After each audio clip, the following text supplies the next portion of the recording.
So, welcome to section 2, where we're going to be talking all about combat. We are going to be hitting people for the first time. So, Rick, from a game design point of view, what are we going to be covering in this section?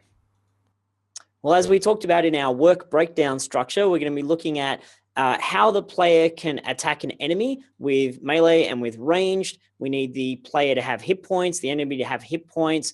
We need to be able to do a certain amount of damage, and we need to be able to tune enemies so we can have a couple of different enemies to put in a level that we're going to start making a prototype level where we have some flow from A to B and go through some enemies to make a challenge out of the game. Absolutely. So from a programming point of view, that means we need to work out how to inflict damage from the player to another enemy for a start. We also are going to have to work out how to click an enemy and have the player move within range but no closer and start attacking. We're going to be thinking about just doing that in the simplest possible way for this section, not thinking too much about weapon modifiers and player stats and stuff. That'll come later in the series of courses. So that's what we're going to be doing, and I'm looking forward to diving in there. Rick, is there anything else to talk about with regards to art style or anything else?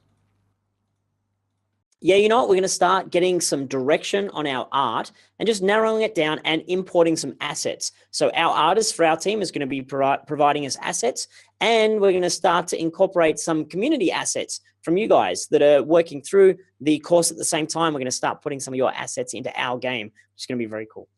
So we're ready to jump in and start section 2. So let's get started. Look forward to it. See you in there.